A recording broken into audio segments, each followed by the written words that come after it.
folks! Welcome to the second episode of our Rapper Unfiltered! A series of no-holds-barred discussion on money, life experiences, investments, and everything else you want us to talk about.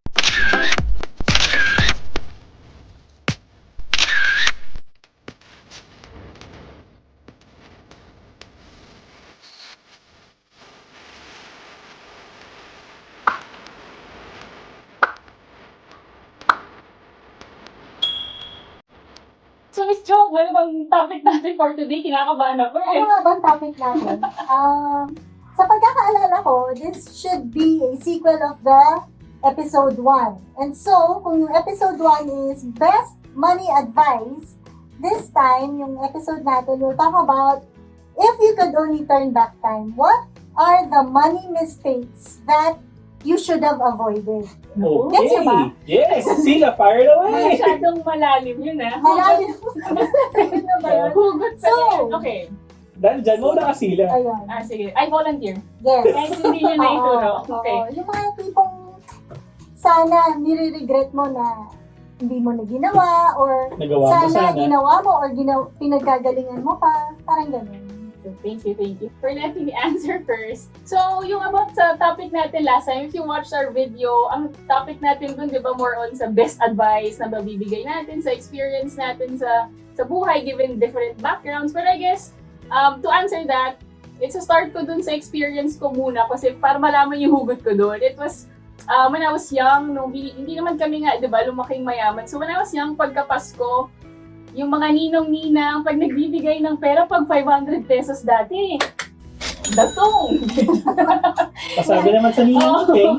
So, yung mga ninang ko dyan na nagbigay dati at napasaya nyo ako, thank you so much. So, parang ang dami, di ba, pag naka-ampaw, naka-envelope, tapos, alam mong pera talaga. But before kasi, every time na nakakuha ko ng aguinaldo, kinukuha yun ng mommy ko lahat. So, siguro mga 100 pesos or madaming 20 pesos na bago ang napupunta sa akin. Kasi, kunwari madami na yun, pero feeling ko, kinukuha siya.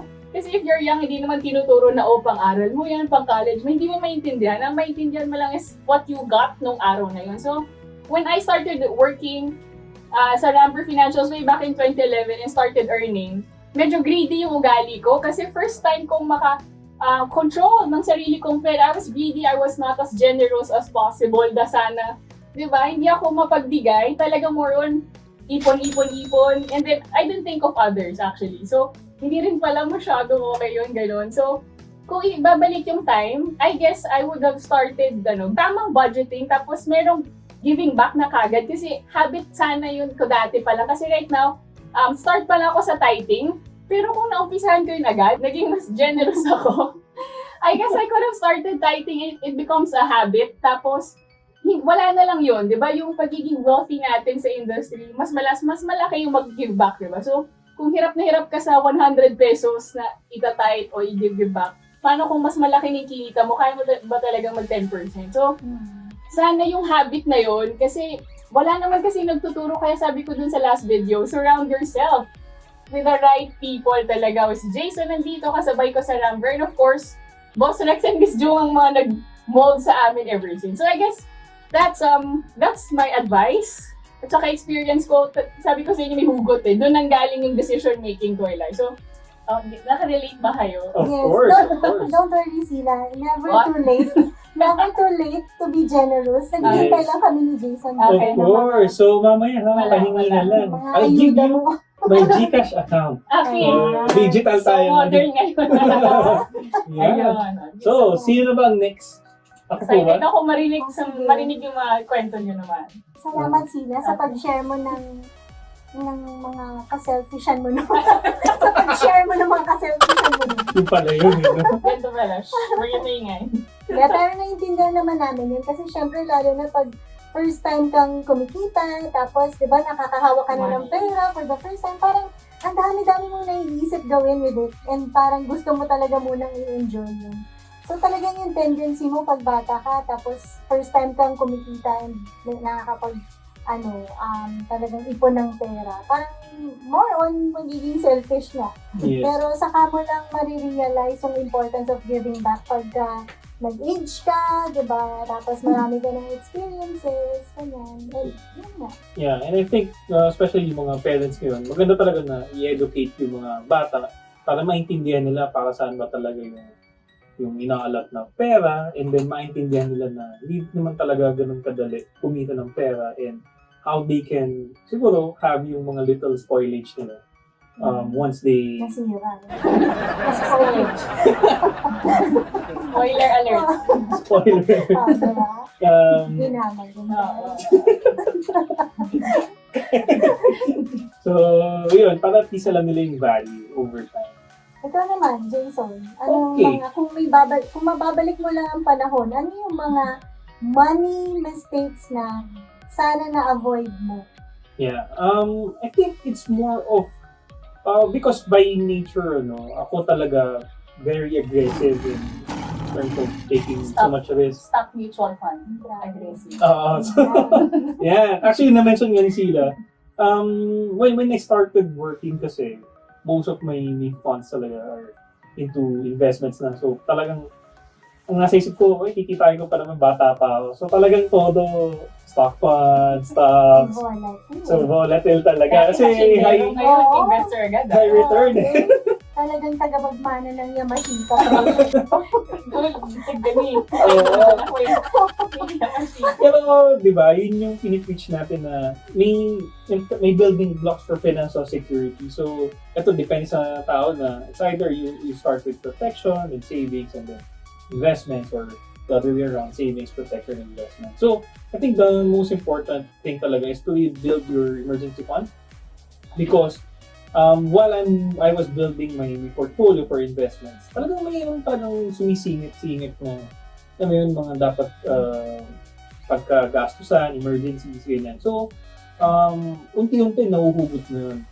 So, I think yun talagang kung baga inuna ko yung emergency fund ko, mas maganda siguro talaga yung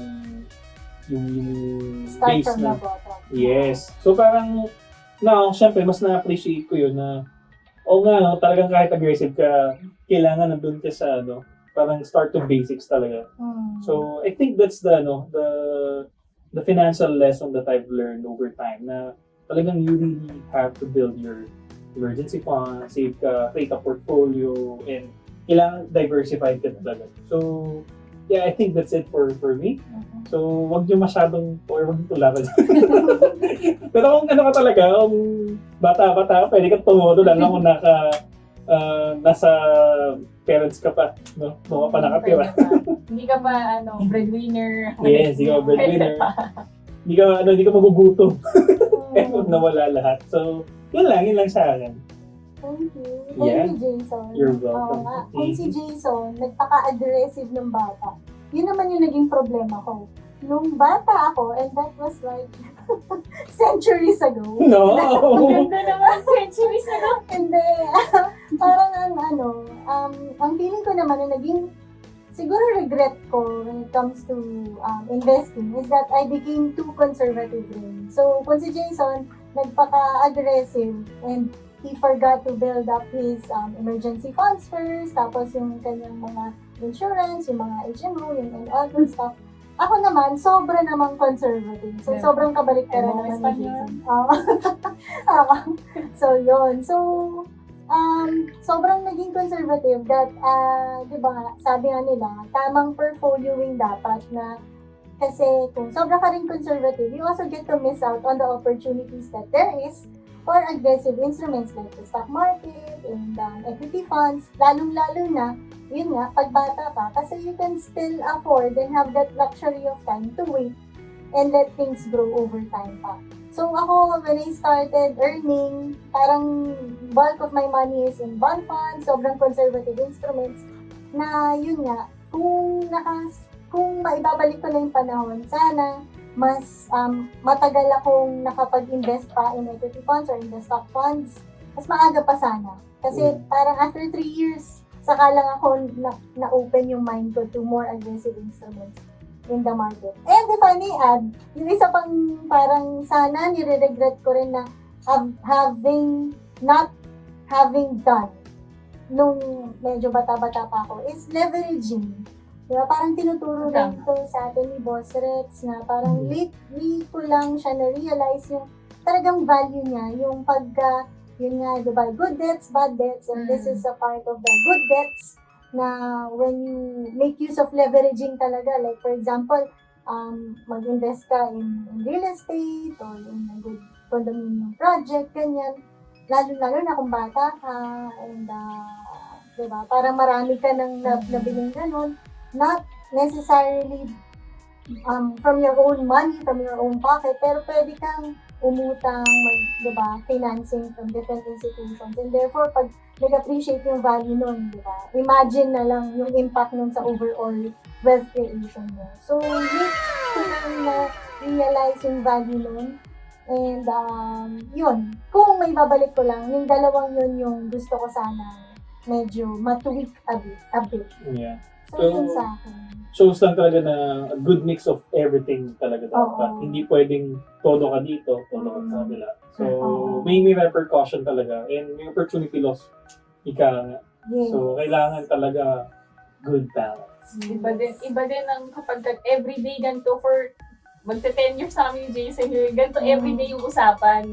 Kasi gusto namin maghilahan pataas. So, di ba parang we help people fulfill their financial dreams. So, pinag-uusapan talaga yun. Walang judgment kung saan ka nang galing. Importante kung paano tayo makakapunta doon. So, helpful talaga na tamang tao ang mga piliin nyo. Tamang tao, mga KRFF. Makakatipid kayo sa education part.